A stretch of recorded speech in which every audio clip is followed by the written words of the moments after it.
Hi, Carlos Martin here with Good People Realty, along with our good friend from Expert Mortgage, Jeff Lieberman. And we're going to cover what are some of the closing costs a buyer has. And you have to keep in mind, buyers need their down payment and they also need their closing costs to purchase a home. Can you elaborate on that, Jeff? Absolutely. And I'm glad you pointed that out, Carlos, because believe it or not, I do get questions where some buyers think all they need is the down payment, and they're not aware there's also closing costs to get a mortgage. There's a lot of different ways that a loan can be structured. Ideally, we want to put a loan together that's going to mean the least amount out of pocket for the buyer.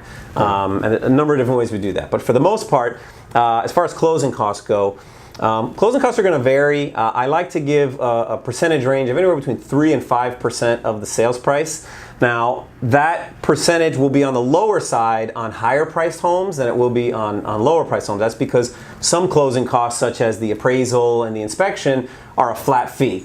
So, for example, a $500 cost is 0.5% of a $100,000 loan, but it's only 0.25% of a $200,000 loan. So that's where those percentages will skew. So, but I think on the average, if people understand somewhere between 3 and 5% along with their down payment, then they should have enough money for closing. Right. And some of those closing costs are, for example, prepaying for your insurance, prepaying for your taxes.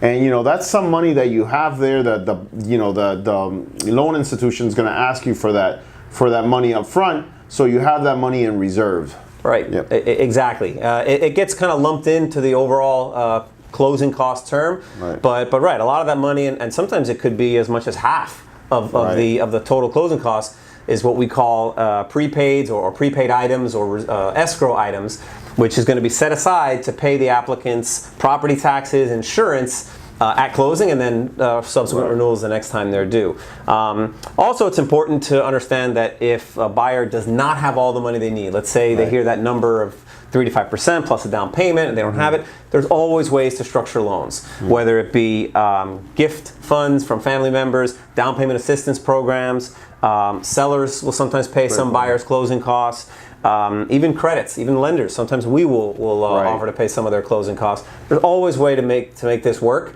as long as the buyer has some of their own money they can work with. Right.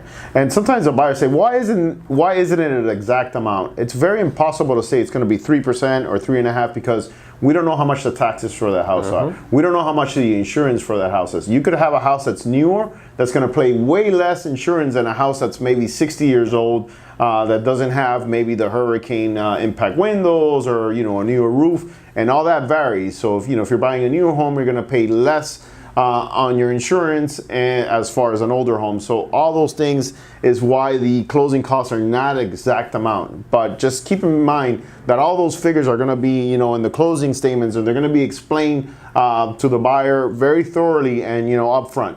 Right, and that's also important to point out.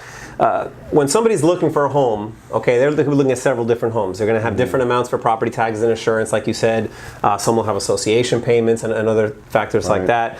But once the buyer has identified a property and they're under contract, we send them a very detailed estimate at the very beginning of the loan that gives them itemizes everything, every line, so they have a really good idea what they're going to need for closing. And I'm very good at estimating. Sometimes I'll even overestimate a little bit because I'd rather tell someone, hey, be prepared to have $20,000, but they may only end up needing 18. I don't want it to be the other way around. So we always do that, and I can tell you that on pretty much every transaction, I come in right there, maybe within a margin of error of a few $100s. So you give people on day one the amount that they can prepare for, no surprises throughout the loan, and then they'll have no problems at closing. Right. So maybe with these tips, you have a better understanding what your closing costs are going to be. And remember, we're always here to help with any questions and guide you throughout the process.